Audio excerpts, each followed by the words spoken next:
प्रिय मित्रों, नमो नमः।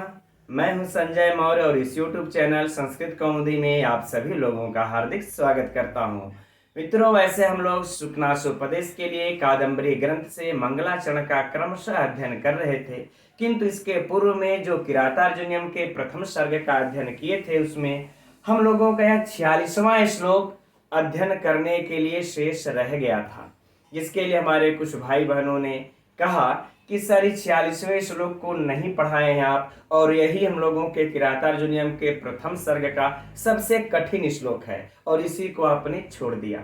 तो चलिए आज की कक्षा में हम लोग इस 46वें किरातार्जुनीयम के 46वें श्लोक का अध्ययन कर लेते हैं। फिर कल की कक्षा से शुक्नासोपदेश के लिए अध्ययन क्रमशः किया जाएगा।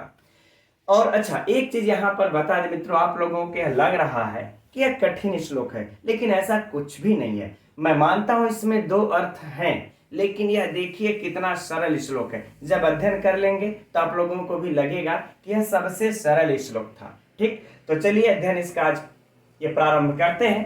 पहले श्लोक को पढ़ लिया जाए, फिर इसका अर्थ, भावार्थ, व्याकरणात्मक टिप्पणियां, अलंकार इत्यादि देखा जाएगा।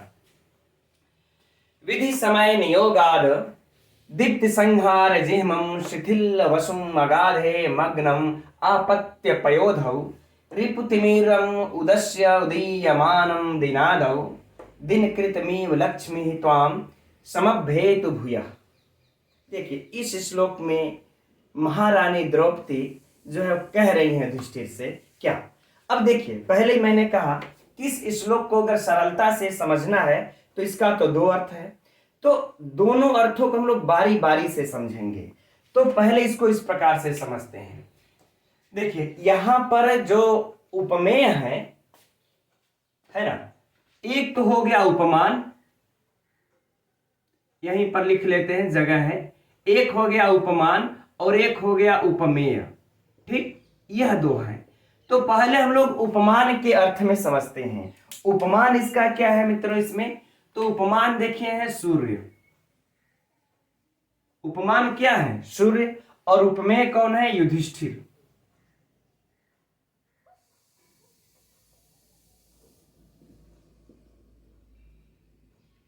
उपमेय कौन है? युधिष्ठिर।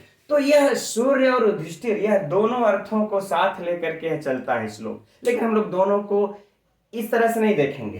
पहले हम लोग इस सूर्य उपमान के पक्ष में जो यह सूर्य है इनका अध्ययन कर लेते हैं, फिर युधिष्ठिर के पक्ष में इनके अर्थों को देखा जाएगा। ठीक, तो चलिए अब सूर्य के पक्ष में इनका अर्थ पहले प्रारंभ करते हैं। तो कह रही हैं महारानी द्रौपदी अर्थात महाकवि भारवी कि विधि समय नियोगात, है ना, अर्थात विधाता और समय के नियोजन से, या फिर कह लें कि भाग्य और समय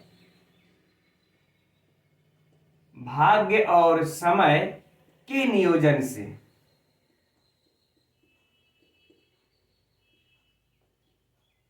भाग्य और समय के नियोजन से। ऐसा मित्रों इसलिए कह रहे हैं ये कि भाग्य और समय का नियोजन, कि किसी के उत्थान और पतन, है ना, किसी का उत्थान पतन, विपत्ति, है ना, और उसके बाद सुख कह लें, दुख कह लें, संपत्ति, विपत्ति, दुख, सुख इत्यादि का दो ही कारण होते हैं। एक तो भाग्य अर्थात जो इस जगत का सृष्टा है, जो विधाता है उसका, और एक कह ले समय अर्थात काल। लोग कहते हैं इस समय मेरा खराब चल रहा है, या फिर लोग कहते हैं कि इस समय भाग्य मेरा उदय नहीं है। तो यही दोनों मुख्य कारण होते हैं। इसीलिए देखिए महाकवि भारवी कितने सूक्ष्मता से वर्णन कर रहे हैं कि भाग्य और समय के नियोजन से दोनों। ठीक, और जब मित्रों किसी के भी, चाहे वो आप हो चाहे हम हो, जब यह दोनों अगर हमारे अनुकूल है तो फिर हम दिन दूना रात चौगुना उन्नति, संपत्ति, सुख को प्राप्त करते हैं। और जब यह दोनों अनुकूल नहीं होते हैं, प्रतिकूल होते हैं, तो फिर हम अवनति को प्राप्त करते हैं। चलिए अच्छा ठीक है, अब आगे बढ़ते हैं। कह रहे भाग्य और समय के नियोजन से। अब थोड़ा सा अन्वय बना लेते हैं। कह रहे कि वसुम अगाधे, है ना, शिथिल वसुम में हलंत लगा देंगे तो अगाधे। अगाधे का अर्थ हो जाएगा मित्रों अथाह या फिर गहरे, है ना, अथाह या फिर गहरे। अच्छा चलिए यहां पर भी इसका थोड़ा सा चर्चा कर लिया जाए।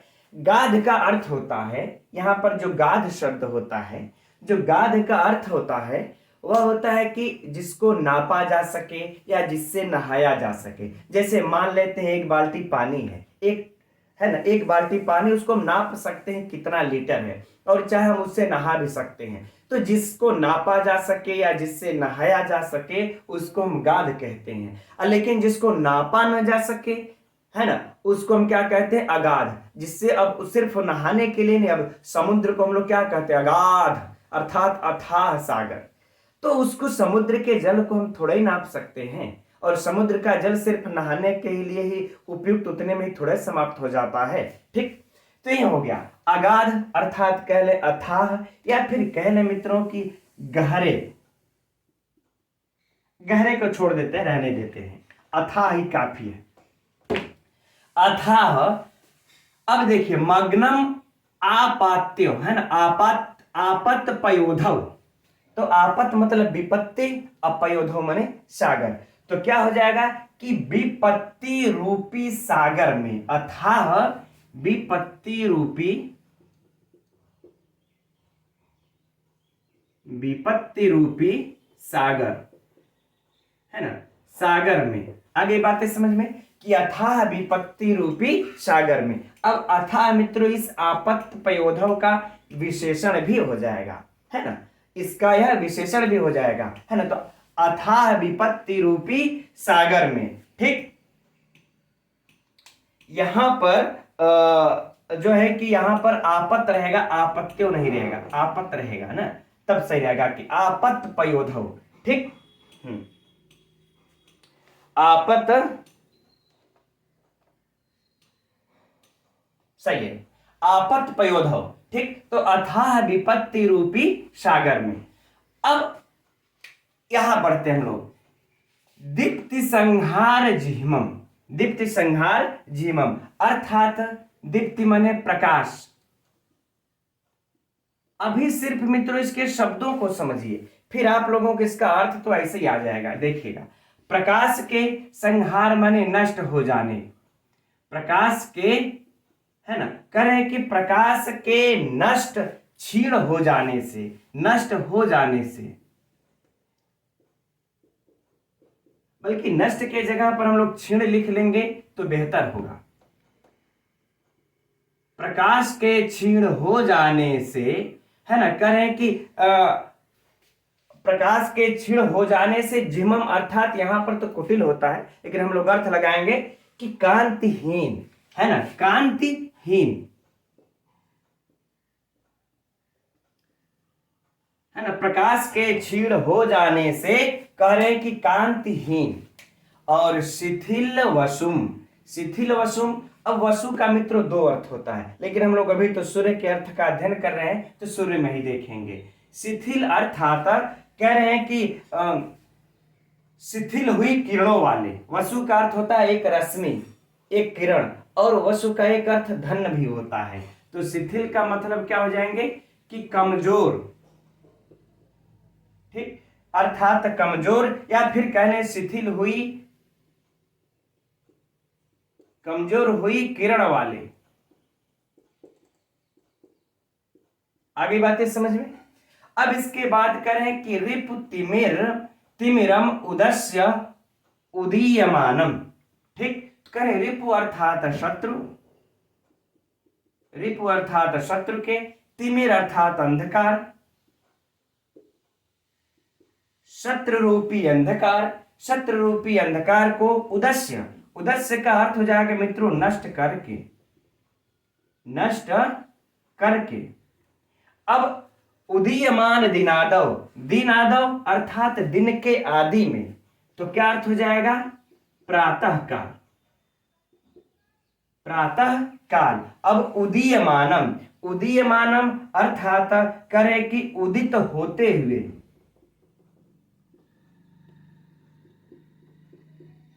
उदित होते हुए, राइट, उदित होते हुए।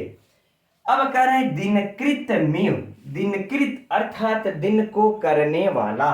तो दिनकृत का अर्थ क्या हो जाएगा, सूर्य, सूर्य के, और यु माने समान, सूर्य के समान, है ना। लक्ष्मी अर्थात लक्ष्मी रूपी प्रकाश को, त्वाम माने तुम, अब आगे छोड़ देते हैं भी, लक्ष्मी रूपी प्रकाश को प्राप्त ये करें। अब इसका मित्रों ऐसे समझिएगा, जैसे पहले भावार्थ कि जो सूर्य होता है उसको देखिए जब सायंकालीन होता है तो वह भी अस्त हो जाता है, प्रकाशहीन हो जाते हैं, कांतिहीन हो जाते हैं। क्यों?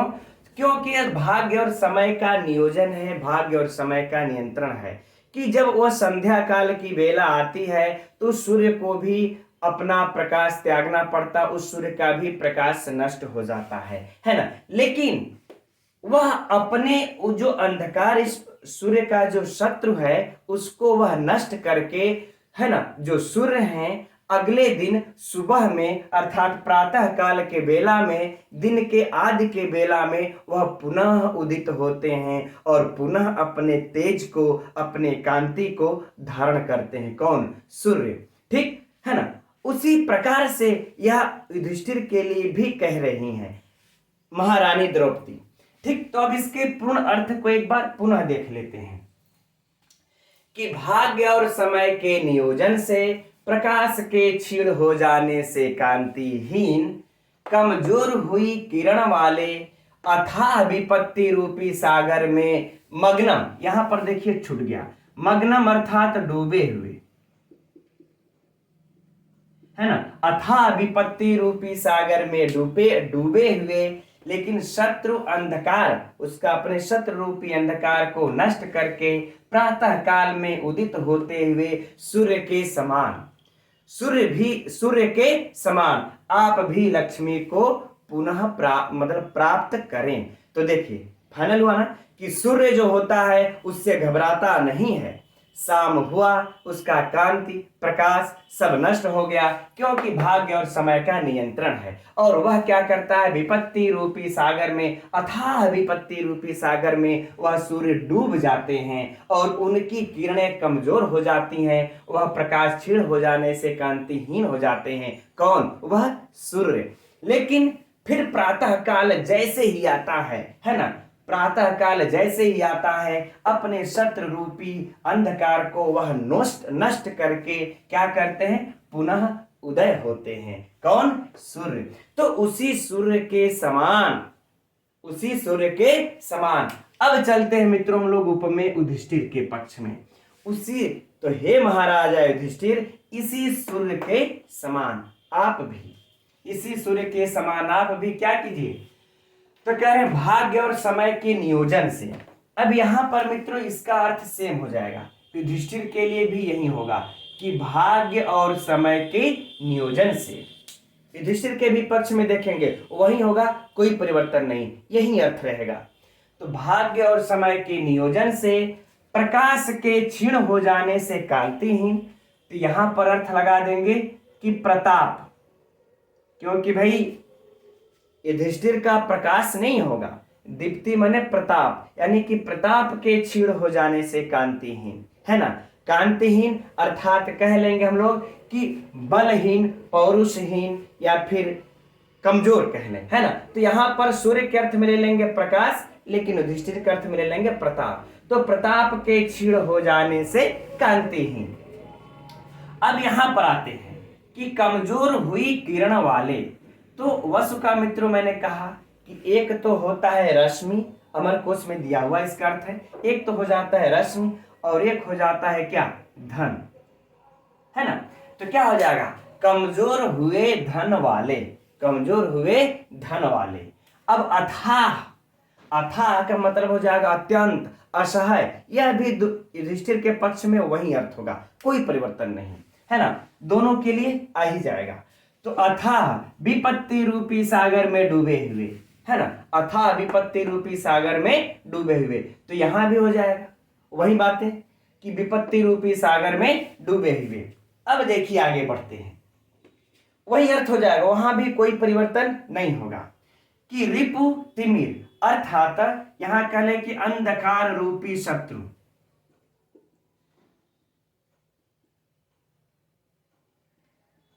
अंधकार रूपी शत्रु, बस यहां पर थोड़ा सा पलट देंगे।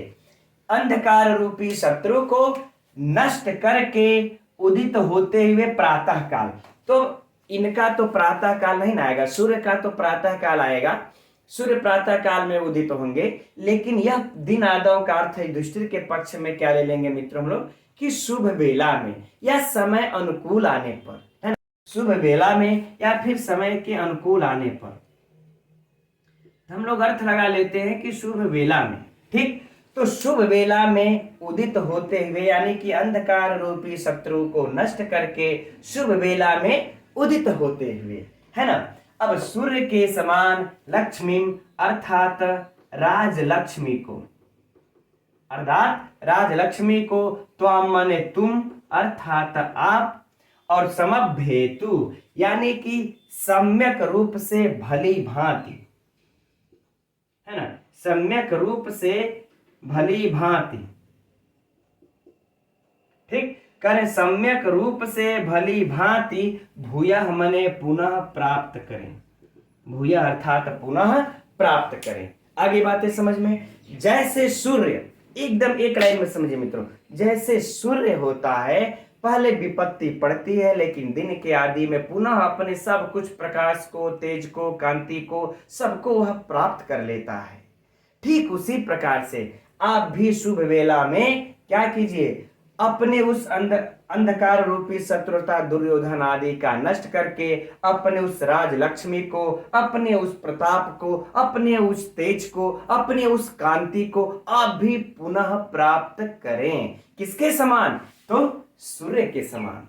बस सिंपल सी बात है, एक लाइन में अगर समझा जाए तो बस जैसे सूर्य अपने नष्ट कांति को खो करके प्रातः काल वैसे अपने कांति को प्राप्त कर लेता है, उसी सूर्य के समान आप भी अपने कांति तेज प्रताप लक्ष्मी को प्राप्त कर लें। अब बताइए इससे सरल क्या हो सकता है? कुछ नहीं। अब संपूर्ण अर्थ को एक बार पुनः देख लेते हैं, फिर अलंकार इत्यादि और उसकी चर्चा किया जाएगा। अब इसको पढ़ेंगे कैसे, बोलेंगे कैसे? तो देखिए इस प्रकार से कि भाग्य और समय के नियोजन से अथाह विपत्ति रूपी सागर में डूबे हुए प्रकाश के क्षीण हो जाने से कांतिहीन और कमजोर हुई किरणों वाले शत्रु रूपी अंधकार को नष्ट करके प्रातः काल उदित होते हुए सूर्य के समान, हे महाराजा युधिष्ठिर, आप भी भाग्य और समय के नियोजन से प्रताप के क्षीण हो जाने से कांतिहीन का अर्थ रख लेंगे मित्रों, बल्कि दुखित, है ना, दुखित। ठीक, कांतिहीन अर्थात दुखित अथाह विपत्ति रूपी सागर में डूबे हुए कमजोर हुई किरणों वाले अंधकार रूपी शत्रु को नष्ट करके शुभ वेला में उदित होते हुए राजलक्ष्मी को भली भांति पुनः प्राप्त करें।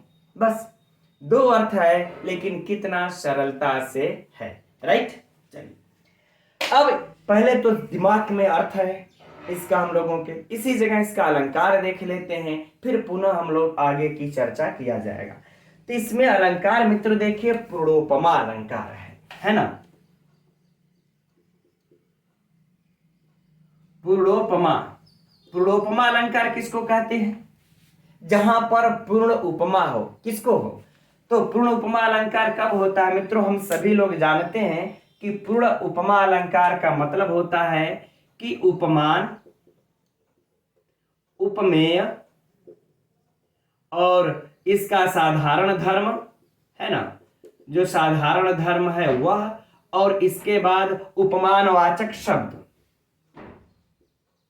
है ना, उपमानवाचक शब्द, यह चारों जब कथित होते हैं, है ना, कह रहे हैं कि यह चारों जब कथित होते हैं जहां पर, वहां पर पूर्ण उपमा होती है।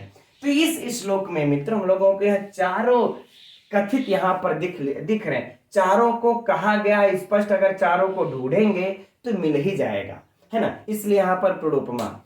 अब आप लोगों के मन में प्रश्न चिन्ह उठता होगा कि ये कहां चारों प्राप्त हो रहे हैं? तो देखिए हमने कहा है कि उपमान कौन है? उपमान कौन है? सूर्य। उपमान हमेशा गुणों में बढ़कर होता है, तो सूर्य से उपमा दे रहे हैं, समानता कर रहे हैं, कौन? महारानी द्रौपदी। किसकी? उपमेय अर्थात युधिष्ठिर की। तो उपमेय क्या हो जाएंगे? युधिष्ठिर, है ना।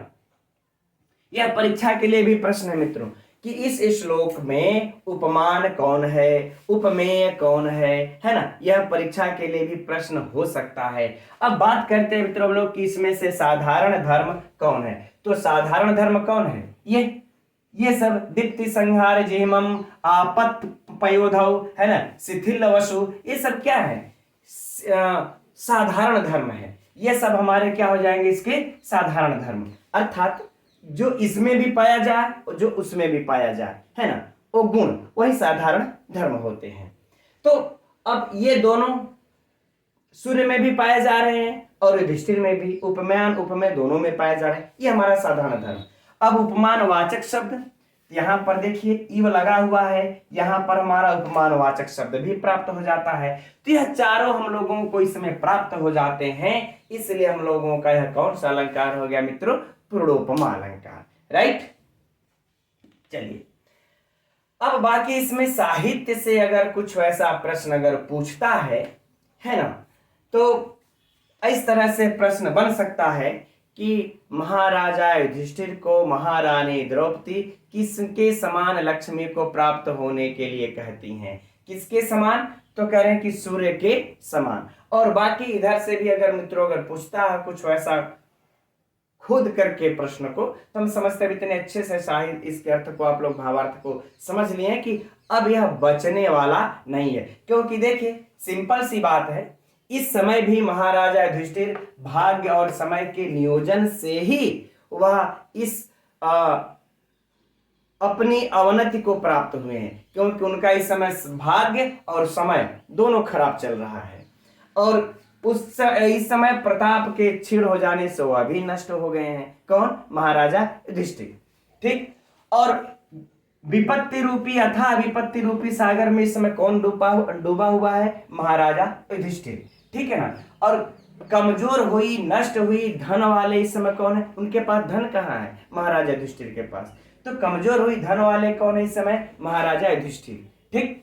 अब शत्रु रूपी अंधकार रूपी उनका शत्रु कौन है, तो दुर्योधन है। और नष्ट किसका करना है, इस शत्रु का, और फिर शुभ वेला में उदय होकर के सूर्य के समान लक्ष्मी को पुनः प्राप्त कर लेना है, राइट। चलिए अच्छा, अब बार बार यहाँ पुनः रिपीट करने से कोई आवश्यकता नहीं।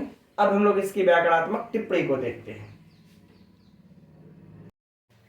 तो प्रारंभ करते हैं, कह रहे हैं विधि समय नियोगात। अब देखिए यहां पर मित्र हम लोग पहले इसकी व्युत्पत्ति देख लेते हैं, तत्पश्चात इसमें समास और विभक्ति देखा जाएगा। तो विधि का क्या हो जाएगा, वि उपसर्ग धा धातु से किह प्रत्यय लगा करके बना लेंगे विधि, ठीक। समय में तो कोई समस्या नहीं। अब नियोगात, नि उपसर्ग युज धातु से घ प्रत्यय लगा करके क्या बना लेंगे, नियोग, ठीक, सरल है एकदम। अब इसके बाद एक इस विधि का समय के साथ समास कर लेंगे, है ना। विधिश्च समयश्च विधि समय, अर्थात द्वंद्व समास। अभी हम लोग द्वंद्व समास का अध्ययन आज ही 3 बजे वाली कक्षा में हम लोगों ने समाप्त किया, और अब कल से हम लोगों को तो बहुब्रीहि अध्ययन करना है, ठीक है ना, अर्थात द्वंद्व समास। तो विधि समय में पूछे तो विधिश्च समयश्च विधि समय द्वंद्व समास। अब तयोः नियोगाद कर है कि उसका नियोग है ना, उसका नियोजन, अर्थात अगर यहां तक पूछ दिया जाए तो क्या हो जाएगा मित्रों, षष्ठी तत्पुरुष समास। तयोः नियोगाद षष्ठी तत्पुरुष समास, राइट। अब इसके बाद जब षष्ठी तत्पुरुष समास कर लेंगे, अर्थात इस विधि समय में जो यहां पर विधि समय में जो द्वंद्व समास हुआ है, इसका हम नियोग से जब षष्ठी तत्पुरुष समास कर लेंगे तो सुआदि की उत्पत्ति तो करेंगे ही करेंगे। तब हम क्या कर लेंगे, विधि समय के नियंत्रण से, है ना। तो हम लोग क्या लगा लेंगे मित्रों, तस्मात्, अर्थात विधि समय नियोगाद। तो क्या हो जाएगा यहां पर हम लोगों का, पंचमी विभक्ति एक वचन। तो अगर विधि समय नियोगात के अगर प्रश्न पूछा जाए, विधि की व्युत्पत्ति तो वि धन धा धन की, अब इसके बाद नियोगात की नि युज धन घय, विधि समय में प्रत्यय कौन सा है, द्वंद्व, समास कौन सा है, द्वंद्व समास। अब विधि समय नियोगात पूर्ण में कौन सा समास है, तो षष्ठी तत्पुरुष समास। इसमें विभक्ति कौन सी है? तो पंचमी विभक्ति, एक वचन, कोई समस्या नहीं। अब आगे देखिए, दीप्ति संहारः जिह्मम्। करें दीप्तेः संहारः, दीप्तेः संहारः, अर्थात दीप्ति का संहार के साथ पहले समास कर लेंगे तो दीप्तेः संहारः अर्थात कांति का संहार, तो काकी के षष्ठी विभक्ति है ना, दीप्तेः संहारः, तो षष्ठी तत्पुरुष, कोई समस्या नहीं यहां पर। अब है आगे जिह्मम्, तो तेन जिह्मम् यानी कि उससे क्या है, कृश, कुटिल, दुखी है ना, कुछ भी कर ले उससे, तो क्या लगा लेंगे मित्र यहां पर, तृतीया तत्पुरुष समास। अब सहतौते तम यानी कि द्वितीय विभक्ति का एक वचन, दीप्ति संहार जिह्मम् अर्थात तम, हो गई है ना। अब आगे देख लें, करें शिथिल वसु है ना, शिथिल वसु अर्थात शिथिलम वसु यस्य सः, तो कौन सा समास हो जाएगा मित्रों, बहुव्रीहि समास, कोई समस्या नहीं। अब इस वसुम के बाद इधर अगाधे निकाल लेंगे, तो अगाधे का क्या हो जाएगा, पहले गाध में घय प्रत्यय लगा करके क्या बना लेंगे हम लोग, गाध। अब न गाध अगाध है ना, न गाध अगाध, तो क्या समास हो जाएगा, नए तत्पुरुष समास। तो यदि अगाधे में समास पूछ दिया जाए तो नए तत्पुरुष समास, और व्युत्पत्ति पूछा जाए कौन सा प्रत्यय है, तो घय प्रत्यय है, राइट। अब उसके बाद सुआदि की उत्पत्ति कर लेंगे और सप्तमी विभक्ति के एक वचन में बना लेंगे गाधे, अगाधे अर्थात अगाध समुद्र में, है ना। अच्छा, अब अगाध हमने कहा कि अगाध है क्या है, चलिए अच्छा आगे पहले बढ़ते बाद में देख लेंगे। मग्नम, मग्नम आपत्य है ना, आपत पयोधव, तो मग्नम अर्थात मज धातु लगा लेते हैं, कत प्रत्यय लगा लेंगे, है ना, मज धातु से कत प्रत्यय लगा लेंगे, अब बन जाएगा मग्न। अब इसके मग्नम फिर क्या हो जाएगा, आपत पयोधव, है ना, अर्थात मित्रों इसका क्या हो जाएगा, करें कि आपद एव पयोधि, है ना, आपद एव पयोधि, कौन सा समास हो जाएगा, तो यहां पर उपमित समास, कौन सा समास, उपमित समास अर्थात उपमान के अर्थ में, ठीक। अब इसके बाद हम लोग सुआदि की उत्पत्ति कर लेंगे और किसमें बन जाएगा, सप्तमी विभक्ति के एक वचन में अर्थात तस्मिन, सप्तमी विभक्ति के एक वचन में आपत पयोधव। तो अगर पूरे में अगर विभक्ति पूछ दिया जाए तो सप्तमी विभक्ति का एक वचन, और इधर अगर पूछ दिया जाए तो आपत पयोधव अर्थात कि उपमित समास, राइट। अच्छा मित्रों, एक बात इसमें कि जब दो अर्थ में चल रहा है तो एक देखिए सूर्य के भी पक्ष में इसकी व्याकरणात्मक टिप्पणी हो जाएगी, एक का जो है कि युधिष्ठिर के भी पक्ष में, तो लगभग यहां तक तो सेम है, कोई समस्या नहीं होगी। अब देखिए आगे कि रिपु तिमिर तिमिरम उदस्य उदीयमानम, तो रिपु है ना, तो रिपु तिमिरम अगर सूर्य के पक्ष में देखा जाए तो रिपु रीव तिमिरम, है ना, रिपु रीव तिमिरम अर्थात उपमित समास, अर्थात उपमित समास, ठीक, अर्थात शत्रु रूपी अंधकार, शत्रु रूपी अंधकार, तो उपमित समास। अब अच्छा, अगर इसी को हम लोग पलट देंगे दुर्योधन युधिष्ठिर के पक्ष में तो अंधकार रूपी शत्रु हो जाएगा, इधर सूर्य के पक्ष में शत्रु रूपी अंधकार और युधिष्ठिर के पक्ष में अंधकार, जो अंधकार रूपी शत्रु, तो फिर वहां भी हो जाएगा उपमित कर्मधारय समास, राइट। तो समझ रहे, कोई समस्या नहीं। अब उदस्य, उदस्य पर चलते हैं, तो उद उपसर्ग लगा लेंगे, अस धातु लगा लेंगे क्षेपणे अर्थ में, है ना, उद अस कर लेंगे यहां पर, उसके बाद क्या लगा लेंगे, कत्वा और ल्यप, कत्वा के बाद ल्यप लगा लेंगे, बन जाएगा उदस्य। अब आगे देखें, उदीयमानम, उदीयमानम, अब उदीयमानम का क्या हो जाएगा, इसकी व्युत्पत्ति मित्रों, उद उपसर्ग लगा लेंगे, है ना, उद उपसर्ग, चलिए अच्छा इसी जगह इसको देख लेते, उद इंग सानच, इंगधन सानच प्रत्यय लगा करके इसका रूप चला लेंगे हम लोग, द्वितीय विभक्ति के एक वचन में बन जाएगा। द्वितीय विभक्ति के एक वचन में बन जाएगा उदीयमान। ठीक, उदीयमानम है ना। उद उपसर्ग इंग धातु सानच प्रत्यय द्वितीय विभक्ति के एक वचन में उदीयमानम। महत्वपूर्ण है, परीक्षा के लिए पूछा जा सकता है। वैसे इतना अंतिम में है कि इतना नहीं आएगा पूछने, लेकिन फिर भी हम लोगों को तैयार तो रहना पड़ेगा ना। अब देखिए है आगे दिनादव, दिनस्य आदि दिनादि, दिनस्य आदि दिनादि। तो समास कौन सा हो जाएगा मित्रों इसमें? षष्ठी तत्पुरुष, दिनस्य आदि दिन का प्रारंभ। तो दिनादि, लेकिन दिन के प्रारंभ में देखिए कितनी मतलब इस प्रकार से अगर हम लोग अध्ययन कर ले मित्रों कितना सरल लगने लगेगा संस्कृत हम लोगों को कि दिनादव, दिनस्य आदि दिनादि, लेकिन लगाना क्या हम लोगों को कि दिन के आदि में। तो दिन के आदि में तो दिनस्य आदि का जब समास करके दिनादि का रूप चला देंगे। जब दिनादि का रूप चला देंगे तो सप्तमी विभक्ति के एक वचन में बन जाएगा दिनादव। तो दिनादव में अगर विभक्ति पूछे तो सप्तमी का एक वचन, और समास पूछ दे तो षष्ठी तत्पुरुष समास, कोई समस्या नहीं। अब आगे बढ़ा जाए तो करें दिन कृत मीव, है ना। दिन कृत मीव, दिनम करोति दिन कृत तत उपपद समास। दिन कृत में क्या हो जाएगा मित्रों? यहां पर उपपद समास, है ना, राइट। अब इव कोई समस्या नहीं। अब लक्ष्मी में कोई समस्या नहीं, तो हम समभेतु, चलिए इसका देख लेते हैं।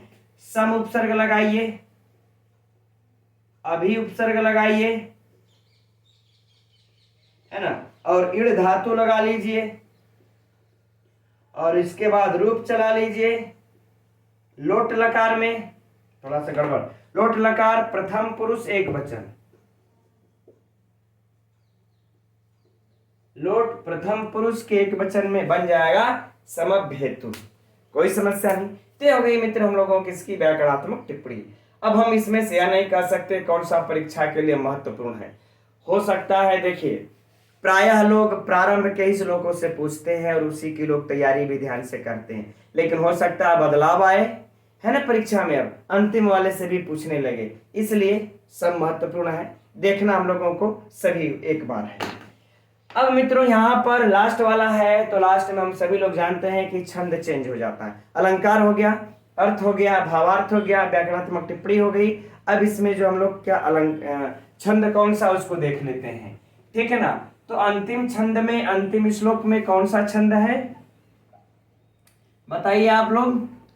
मालिनी छंद है जी ना, मालिनी छंद है। और मालिनी का लक्षण हम सभी लोग जानते हैं, ननमयुते यम मालिनी भोगी लोक, अर्थात क्या हो जाएगा? ना ना मा या, है ना, अर्थात तीन नगर में तीन ही अक्षर ना होंगे, 3 3 6 3 9 3 12 3 15 ये होने चाहिए। अब 15 अक्षर गिन लीजिए मित्रों, अगर 15 अक्षर से अगर ज्यादा आता है तो समझिए गड़बड़ है ना। तो चलिए हम लोग लगाते हैं इस नगड़ को। नगड़ कैसे होता है मित्रों? नगड़ क्या हो जाएगा?